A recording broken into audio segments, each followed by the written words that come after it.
Okay, dear students, welcome back to South Indian Rebellion 800, 1800 to 1801. Okay, தென்னிந்திய கழகம் அப்படின்னு சொல்லி அழைக்கப்படக்கூடியது. ஏற்கனவே நம்ம பாலிகார் ரிவோல்ட் சொல்லாது பாளையக்காரர்கள் புரட்சி பார்த்திருந்தோம். அதனுடைய தொடர்ச்சியாக தான் இதை பார்க்கிறோம். It's a continuations of Polygar revolt. So now the causes, என்னென்ன காரணங்கள், லீடர்ஸ் யாரெல்லாம் தலைவர்களாக இருந்தாங்க இந்த புரட்சியின் போது, என்னென்ன இம்பார்ட்டன்ட் ஈவெண்ட்ஸ் நடந்தது, என்னென்ன ஃபீச்சர்ஸ் சிறப்புகள் என்னெல்லாம், தென் சிக்னிஃபிகன்ஸ் என்ன, ஃபெயிலியர் எப்படி ஆனாங்க, ரிசல்ட் என்ன அப்படிங்கறத பார்க்க போறோம். Okay, yes, let's welcome all of you for this wonderful session that is South Indian Rebellion 1800 to 1801. The causes, காரணம் என்ன அப்படின்னா பிரிட்டிஷ் அனெக்சேஷன் பாலிசி. நான் ஏற்கனவே சொல்லியிருந்தேன் இல்லையா கிளாஸ்ல. சோ பிரிட்டிஷ் அனெக்சேஷன் அப்படிங்கிறது ஆங்கிலேயர்கள் இந்தியாவில் உள்ள பகுதிகளை அவங்களுடைய ஆதிக்கத்துக்கு கீழே கொண்டு வரக்கூடியது அனெக்சேஷன். ஓகேவா? அந்த நாடுகள் என்ன பண்றாங்க, இணைத்து அவங்க பகுதியில சேர்க்கிறாங்க. அதான் annexation. Okay, so British annexation policy causes heavy taxation. ஏற்கனவே சொன்ன மாதிரிதான் ரொம்ப ரொம்ப அதிகமான வரி விதிப்பு. அப்புறம் லாஸ் ஆஃப் இண்டிபெண்டன்ஸ். இங்க இருக்கக்கூடிய ரூலர்ஸ்க்கு என்ன கிடையாது, சுதந்திரம் இல்ல, அவங்க அதை இழந்துட்டாங்க, அது ஒரு காரணம். And disrespect of local rulers, same தான், லோக்கல் ரூலர்ஸ்க்கு வந்து ரெஸ்பெக்ட் இல்ல, மரியாதை இல்லாம போயிருந்து. அண்ட் இங்க இருக்கக்கூடிய ரூலர்ஸ் எல்லாரும் என்ன பண்ணாங்க, ஒற்றுமையா இணைந்து ஆங்கிலேயர்களை எதிர்த்தாங்க. It is unity among the South Indian kings and the chief. So these are the causes for South Indian rebellion. So தென்னிந்திய புரட்சிக்கான காரணங்கள் அப்படின்னு சொல்லும்போது நம்ம இதெல்லாமே சொல்லிக்கலாம். Okay, next shall we move to the leaders? Yes, you also know the leaders இல்லையா? கட்டபொம்மன் என்ன பண்ணிட்டாங்க, வீரபாண்டிய கட்டபொம்மன் இறந்தாச்சு. எப்போ? பாலிகாஸ் ரிவோல்ட்ல. அப்ப மீதி யாரெல்லாம் இருப்பாங்க, மருது பிரதர்ஸ், ஊமத்துரை, தீரன் சின்னமலை, புலித்தேவர் எல்லாம் இருப்பாங்க. அது கூடவே யார் இருக்கா, கேரளாவர்மா பழசிய ராஜாவும் இருக்கிறாங்க. சரியா? இவங்க எல்லாம் சேர்ந்த டீம் தான் ஆங்கிலேயரை இப்ப எதிர்க்கிறாங்க. ஓகே, தென் இவங்க என்னெல்லாம் பண்ணுவாங்க, இம்பார்ட்டன்ட் ஈவெண்ட்ஸ் என்ன அப்படின்னா 1800ல ஒரு சீக்ரெட் அலையன்ஸ் ஃபார்ம் பண்ணுவாங்க. அலையன்ஸ்னா என்னன்னு சொல்லியிருக்கிறோம், ஒரு நாடு அல்லது ஒரு பகுதி அல்லது ஒரு அரசர் இன்னொரு அரசுடன் என்ன பண்றாங்க, இணைந்து ஒரு ஒப்பந்தமோ அல்லது ஒரு பேச்சுவார்த்தையோ ஒரு சப்போர்ட்டுக்காக அவங்க என்ன பண்றாங்க, ஃப்ரெண்ட்ஷிப்பா மாறுறதுதான் அலையன்ஸ். ஓகே, சோ அப்ப சீக்ரெட் அலையன்ஸ், ரகசியமா என்ன பண்றாங்க, அதை ஃபார்ம் பண்றாங்க. அண்ட் 801ல என்ன நடந்திருக்கு, மருது பிரதர்ஸ் என்ன பண்றாங்க, நாங்க தான் என்ன பண்றாங்க, கட்டபொம்மனுடைய ஆட்சிக்கு பிறகு நாங்க தான் சுதந்திர அரசர்கள்னு சொல்லிட்டு என்ன பண்றாங்க, அவங்க அவங்கள பிரகடனப்படுத்துறாங்க. That is proclamation of independence. Okay, எந்த இடத்துல, திருப்பாத்தூர் அப்படிங்கிற இடத்துல. ஓகே, தென் 1801ல என்ன ஆகுது, பிரிட்டிஷ் வந்து இவங்க எல்லாம் சொல்றதெல்லாம் மீறி என்ன பண்ணிட்டாங்க, அவங்களுடைய படைகளை வைத்து இவங்களை அடக்குமுறை பண்ணி அந்த பகுதியும் அந்த பகுதி அரசர்களையும் கேப்சர் பண்ணிட்டாங்க, கைப்பற்றிட்டாங்க. ஓகே, இந்த லாஸ்ட் பாருங்க, 24th October 1801 Marudhu brothers hanged. ஹேங்க்னா என்ன சொல்லுவோம், தூக்கிலிடப்பட்டார்கள். அப்ப கட்டபொம்மனே ஹேங் தான் பண்ணாங்க, இவங்களையும் ஹேங் தான் பண்ணாங்க. சரியா? கட்டபொம்மன் எங்க, கயத்தார்ல, இவங்களை எங்க, திருப்பாத்தூர்ல. Okay, yes. அப்ப causes, leaders, important events, these all the points you have good idea, isn't? Next we move to the areas involved. What are the areas was involved அப்படின்னு பார்த்தோம்னா, Sivaganga, Ramanathapuram, Tirunelveli, Dindigul, Coimbatore, Malabar, that is Kerala parts of Tamil Nadu, so also involved. Okay, so some changes in the areas of Polygas revolt and some added extra to the South Indian rebellion. Okay, so next what are the features, என்னென்ன features எல்லாம் வந்து பாத்தீங்க அப்படின்னா, secret alliance வந்து வச்சிருந்தாங்க, அது ஒண்ணு. Gorilla warfare, மறைந்திருந்து தாக்கக்கூடிய ஒரு கொரில்லா வார்ஃபேர் வச்சிருந்தாங்க. அண்ட் பீப்புள்ஸ் ஆக்டிவ் சப்போர்ட் என்ன செஞ்சிருக்கு, அவங்களுக்கு இருந்தது. ஓகே, பீப்புள்ஸ் என்ன பண்ணாங்க, அவங்களுடைய சப்போர்ட் வந்து ஃபுல் சப்போர்ட்டா இருந்தது. Okay, then proclamation of independence ஒரு காரணமா இருந்தது. பட் ஃபெயிலியர் எதுக்கா இருந்துச்சு, அவங்களுக்கு மாடர்ன் வெப்பன் எதுவுமே இல்ல, மாடர்னா நவீன கால வெப்பன்ஸ் இல்ல, பிரிட்டிஷ் ஆர்மி ரொம்ப சுப்பீரியரா இருந்துச்சு. ஓகே, அண்ட் யூனிட்டி வந்து என்ன செய்யல, ரொம்ப காலம் நீடிக்கல, அந்த அரசனுடைய யூனிட்டி, ஒற்றுமை என்பது ரொம்ப காலம் நீடிக்கவில்லை. ஓகே, இது என்ன சொல்லுவாங்கன்னா ஃபர்ஸ்ட் டைம் லார்ஜ் ஸ்கேல் ஒரு யுனைட்டடான ஒரு ரெபலியன் அப்படின்னு சொல்லுவாங்க. ஓகே, அண்ட் 24th அக்டோபர் வந்து பாத்தீங்கன்னா டே, அதாவது ரிமெம்பரன்ஸ் டே இன் தமிழ்நாடுல வந்து அப்சர்வ் பண்ணுவாங்க. சரியா? தென் இம்பார்ட்டன்ட் பாயிண்ட்ஸ் பாத்தீங்கன்னா ஸ்ட்ராங் லீடர்ஷிப் வந்து மருது பிரதர்ஸ் தலைமையில முதல்ல ஏற்படுத்தப்பட்டது அப்படிங்கறத நம்ம சொல்லிக்கலாம். ஓகே. அண்ட் ரெபலின் கடைசி என்னாச்சு? கிரஷ் பண்ணப்பட்டது, தட் இஸ் கண்ட்ரோல் பண்ணப்பட்டதுன்னு சொல்லுவோம். தட் இஸ் அடக்குமுறை அப்படின்னு சொல்லி. தென் லீடர்ஸ் எல்லாருமே எக்ஸிக்யூட் பண்ணப்பட்டாங்க. நிறைய பேர் என்ன பண்ணிட்டாங்க? கொலை செய்து விட்டாங்க, கொன்னுட்டாங்க. அதான் எக்ஸிக்யூட் சொல்லுவோம். சரியா? அண்ட் இந்த மொத்தமா இந்த சவுத் இந்தியன் ரெபலியன் என்ன சொல்லுவாங்கன்னா செகண்ட் பாலிகார் வார்ன்னு சொல்லுவாங்க. அப்போ ஒருவேளை கொஸ்டின்ஸ் கேட்கலாம். செகண்ட் பாலிகார் வார் என்று கேட்கும்போது நீங்க என்ன சொல்லக்கூடாது? அந்த பாலிகார் ரிவோல்ட் எழுதிடக்கூடாது. அது என்னது அப்படின்னு பாத்தீங்கன்னா ஃபர்ஸ்ட் பாலிகார் வார், அதான் பாலிகார் ரிவோல்ட். சரியா? பாளையக்காரர்கள் புரட்சி அப்படிங்கிறதும் முதலாவது பாளையக்காரர்கள் போர் அப்படிங்கறது நம்ம என்ன சொல்லணும்? அதை தான் சொல்லணும். சோ அதுக்கு இயர் வேற, அதோடைய கதைகள் வேற. அதுல இந்த லீடர் வந்து கட்டபொம்மன் தான் மெயின் ரோல். இங்க வந்து மருது பிரதர்ஸோட மெயின் ரோல். ஓகேவா? ஐ ஹோப் டியர் ஸ்டூடெண்ட்ஸ் உங்களுக்கு புரிஞ்சிருக்கும் நம்புறேன். Okay. Next we move on to next topic, that is Vellore mutiny. Okay.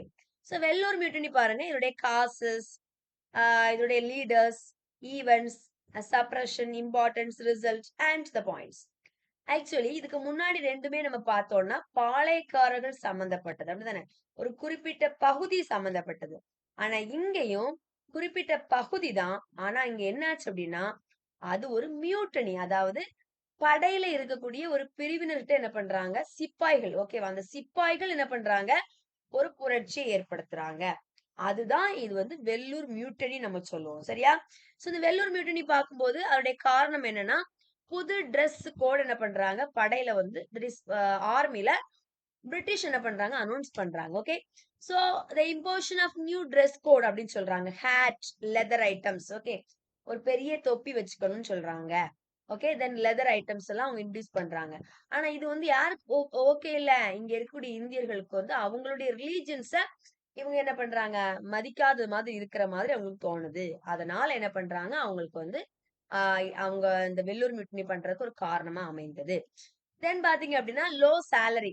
இங்க தமிழ் பீப்பிள்ஸ் வந்து என்ன பண்றாங்க?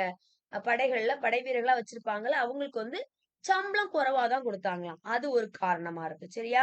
தென் திப்பு சுல்தானுடைய ஃபேமிலி வந்து என்ன செஞ்சிருக்கு? வெல்லூர் கோட்டையில அப்ப அந்த டைம்ல இருந்துச்சு. ஓகேவா? சோ அது ஒரு காரணம். அவங்களுடைய பாதுகாப்பின்மையே வந்து அவங்க நிலைப்படுத்துனது ஒரு காரணம். சோ இது எல்லாமே ஒரு காரணமா இருக்கு. தென் முக்கியமான ஈவென்ட் பாத்தீங்க அப்படின்னா, சோ 1806 ஜூலை 10th ஏர்லி மார்னிங்ல என்ன பண்றாங்க? சிப்பாய்ஸ் வந்து நாங்க இந்த ஹேட் வந்து அணிய மாட்டோம்னு சொல்லி கொஞ்சம் பிரிட்டிஷ் ஆபீசர்ஸ் வந்து என்ன பண்றாங்க? அட்டாக் பண்ணி அதுல 100 பேரை கொன்னுட்டாங்க. யாரு? வெல்லூர்ல இருக்கக்கூடிய தமிழகத்தை சார்ந்த யாரு? சிப்பாய்கள் கொன்னுட்டாங்க. யார? British officers. ஓகேவா? அதனால என்ன செஞ்சிருக்கிறாங்க? இந்த மியூட்டனி ஸ்டார்ட் ஆகுது. ஆனா கடைசி என்ன ஆச்சு? பிரிட்டிஷ் வந்து இந்த வெல்லூர் சிப்பாய் மியூட்டனிய வந்து என்ன பண்ணிட்டாங்க? சப்ரஸ் பண்ணி அவங்க மறுபடியும் வெற்றி பெற்றுட்டாங்க. ஓகேவா? சோ அதுதான் இங்க வருது. சோ இம்பார்ட்டன்ஸ் பாருங்க. ஃபர்ஸ்ட் மேஜர் ரிவோல்ட்டா இருக்கு. Okay. It's revealed the sepoys anger and it start a lesson to the British. அதாவது இவ்ளோ சிப்பாய் சென்டிமெண்ட்ஸ் வந்து வச்சிருக்காங்க அப்படிங்கிற ஒரு லெசன் வந்து அந்த யாருக்கு? பிரிட்டிஷர்ஸ்க்கு வந்து லேர்ன் பண்ண ஆரம்பிச்சாங்க. ஓகே. இதுதான் ஆக்சுவலி பாத்தீங்கன்னா, ஒரு 1857க்கு ரிவோல்ட் வர்றதுக்கு ஒரு மேஜர் ரீசனா இது அமைந்தது. ஓகே. சோ நெக்ஸ்ட் பாத்தீங்கன்னா, revolt of 1857. So these are causes political, economic, social, military and immediate காஸ்ட்னு இருக்கு. அதாவது இதுவும் படையில தான். அந்த படைன்னு சொல்லக்கூடிய அந்த ஆர்மில ஒரு புதிய ஒண்ணு ஆரம்பிக்கிறாங்க. அதாவது கிரீஸ்ட் ரிஃபீல்டு. ஓகேவா? அதாவது ஒரு கிரீஸ்னா நம்ம சொல்லுவோம்ல, கொழுப்பு தடவிய ஒரு துப்பாக்கி தோட்டாவ என்ன பண்ணணும்? வாயால கடித்து ஓப்பன் பண்ணணும்னு சொல்றாங்க. ஆனா மக்கள் என்ன செய்றாங்க? அந்த தடவப்பட்ட கொழுப்பானது எப்படிப்பட்டதா இருக்கு? பசுவும் பன்றியுடைய நெய்யுமா இருக்கு. சரியா? அப்ப பசு வந்து என்ன பண்றாங்க அப்படின்னா, இந்துக்கள் வந்து வணங்கக்கூடிய ஒரு விலங்கா இருக்குது. அதுவே பன்றி அப்படிங்கிறது முஸ்லிம்ஸ் வந்து வெறுக்கக்கூடிய ஒரு விலங்கா இருக்குது. சோ இத வந்து அவங்க வாயால கடித்து ஓப்பன் பண்ணணும்னு சொல்லும்போது, அந்த சிப்பாய் என்ன பண்றாங்க? நாங்க செய்ய மாட்டோம்னு மறுக்குறாங்க. அதுதான் இம்மீடியட் காசா குடுத்திருக்காங்க. Okay. Enfield rifle cartridge issue அப்படின்னு சொல்லியிருக்காங்க. ஓகே. அண்ட் மிலிட்டரி ரீசன் பாத்தீங்கன்னா, நம்ம ஏற்கனவே படிச்ச மாரி லோ சேலரி சம்பளம் இல்ல, டிஸ்கிரிமினேஷன் நெறைய வேறுபாட்டு பாக்குறாங்க. சோ ஓவர்சீஸ் சர்வீஸ் கடல் கடந்து போய் என்ன செய்யணும்? இவங்களுக்காக ஆங்கிலேயருக்காக நம்ம என்ன பண்ணணும்? போர் புரியணும். இதெல்லாம் மிலிட்டரி ரீசனா இருக்கு. சோசியல் பார்த்தீங்கன்னா, ரிலிஜியஸ் ஃபியர். அதாவது அவங்களுக்கு என்ன பண்ண மாட்டாங்க, மத ரீதியா சுதந்திரமா மக்கள் வந்து வாழ முடியாத ஒரு சூழ்நிலை வந்தது. எக்கனாமில நான் சொன்ன மாரி ஹெவி டாக்ஸேஷன் எப்பவும் போல இருந்துச்சு. ஆனா மிக முக்கியமானது பொலிட்டிக்கல் ரீசன் ஒண்ணு இருக்கு. அதாவது doctrine of lapse. Okay, so in class I already taught to you, already taught the lesson to you, that is about Lord Dalhousie's policy and Lord Wellesley policy, that is a subsidiary alliance. Okay, so இதுல பாத்தீங்கன்னா நாடு வந்து என்ன பண்ணணும், British வந்து அவங்க அவங்க பக்கமா நிறைய வந்து இணைக்கணும். அவங்க அதுக்கு என்ன ஒரு பாலிசி கையில எடுத்துக்கிட்டாங்க அப்படின்னா, சோ மேஜர் பாலிசியை நீங்க பாத்துக்கிட்டீங்கன்னா, that is doctrine of lapse. ஏதாவது ஒரு அரசருக்கு வந்து வாரிசு இல்லாம அவர் இறந்துட்டார் அப்படின்னா, அந்த பாலிசி அந்த பிளேஸ் என்ன ஆயிடுச்சுன்னா, ஆட்டோமேட்டிக்கா யார்ட்ட போயிரும்? ஆங்கிலேயர்ட்ட போயிருமா. சரியா? சோ அப்படி ஒரு கொள்கை தான் வாரிசு இழப்பு கொள்கைன்னு சொல்லுவாங்க. அதுதான் டாக்ட்ரின் ஆஃப் லேப்ஸ். சோ அந்த கொள்கை மூலம் நிறைய பகுதி என்னாச்சு அப்படின்னா, இந்த ஆங்கிலேயர் கீழ போச்சு. அது ஒரு காரணம். தென் சப்சிடரி அலையன்ஸ் ஆல்ரெடி சொன்ன மாரி, படை என்ன பண்றாங்க? இந்திய அரசர்கள் வந்து தங்களுடைய பகுதிக்காக, பாதுகாப்பிற்காக என்ன பண்ணுவாங்கன்னா, இந்த ஆங்கிலேயர்கள் பெரிய ஆளு, அவங்ககிட்ட நெறைய படை இருக்கு அப்படின்னு சொல்லி என்ன பண்ணுவாங்க, அவங்ககிட்ட சப்போர்ட் கேட்பாங்க. சரியா? சோ அப்ப அந்த சப்போர்ட் கேட்கும்போது அவங்க என்ன பண்ணுவாங்க, ஆங்கிலேயர்கள் அவங்களுடைய படை, அவங்களுடைய அந்த மிலிட்டரி எனர்ஜியும் இந்த பகுதி, இந்த அரசர்களுடைய பகுதியில நிக்கும். ஆனா அதுக்குள்ள செலவு எல்லாம் யார் பாப்பா? இந்த அரசர்கள் தான் பாப்பாங்க. சோ இப்படி ஒரு சிஸ்டம் வரதான் சப்சிடரி அலையன்ஸ் சொல்லுவோம். தென் மேஜரா சென்டர்ஸ் எங்கெல்லாம் வந்து இந்த ரிவோல்ட் நடந்துச்சுன்னா, டெல்லி, ஜான்சி, குவாலியர், ஃபைசாபாத், கான்பூர், பல்லேரி, அலகாபாத், சென்ட்ரல் இந்தியா, லக்னோ, ஆரா, மீரட் அந்த மாதிரி பகுதியில எல்லாம் நடந்துச்சு. தென் 10th மே 1857 இந்த டேட் ரொம்ப முக்கியம். ஸோ அப்போதான் மீரட்ல தான் இது ஸ்டார்ட் பண்றாங்க. ஓகே. தென் வந்து பாத்தீங்க அப்படின்னா, இது வந்து ஸ்ப்ரெட் ஆகக்கூடிய ஏரியாஸ் வந்து மேக்ஸிமம் இதுல உள்ள எல்லாமே இருக்கு. ஜான்சி ராணி லட்சுமிபாயோட ரோல் வந்து மிக முக்கியமா இதுல இருக்கும். பட் ஃபர்ஸ்ட் வந்து இந்த ரிவோல்ட்ட வந்து நான் இத வந்து கேரக்டர் யூஸ் பண்ண மாட்டேன் அப்படின்னு வந்து ரிஃப்யூஸ் பண்ணது யாருன்னா மங்கள் பாண்டே. ஓகே. அவர்தான். தென் இவரையும் தவிர நிறைய நானா சாஹிப், தந்தியா தோபே, சோ நிறைய மெம்பர்ஸ் என்ன பண்றாங்க, இதுல வந்து லீடர்ஸா வந்து ஒர்க் பண்ணுவாங்க. தென் ரீசன் ஃபார் ஃபெயிலியர் பாத்தீங்க அப்படின்னா, இங்க யூனிட்டி இல்ல. சென்ட்ரல் லீடர்ஷிப்னு ஒரு ஆள் இருக்க மாட்டாங்க. சுப்பீரியர் தான் பிரிட்டிஷா இருப்பாங்க. உங்களுடைய வெப்பன்ஸும் அப்படிதான். ஓகேவா? Then first war of Indian independence நம்ம இத சொல்லுவோம். சரியா? இதன் மூலமாக ஈஸ்ட் இந்தியா கம்பெனியோட ரூல் வந்து எண்ட் ஆகும். கவர்ன்மெண்ட் ஆஃப் பிரிட்டிஷ் ரூல் வந்து ஸ்டார்ட் ஆகும். அதாவது இதுவரையிலும் கம்பெனி தான் ரூல் பண்ணிட்டு இருக்கோம். அப்படிதானே? அதாவது ஈஸ்ட் இந்தியா கம்பெனிங்கிற பேர்ல. ஆனா இப்ப முதல்ல என்ன பண்றாங்க?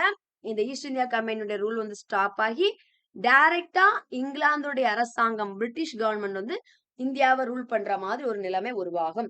அப்ப இதுவரையிலும் governor general of Bengal, governor general of India அப்படின்னு இருந்ததெல்லாம் இனி வைஸ்ராய் ஆஃப் அப்படின்னு சொல்லி என்ன பண்றோம், இந்தியா அப்படின்னு சொல்லக்கூடிய பெயர் வந்து மாறும். ஓகே. சோ தட் இஸ் என்ன குயின் விக்டோரியா ப்ரொக்ளமேஷன் சொல்லிட்டு 1858ல ஒன்று ஸ்டார்ட் பண்ணுவாங்க. அதுக்கு பிறகு நடக்கிறது எல்லாமே இந்தியாவுடைய ரூல் யாருக்கு கீழ? Direct rule under British government. Okay. So this now we just studied only 4 topics in very easy manner, that is the mind map preparations methods. Okay, so this is easy to you understand, dear students. If you have any doubts, you can ask me through the message and I will clarify your doubts. Thank you.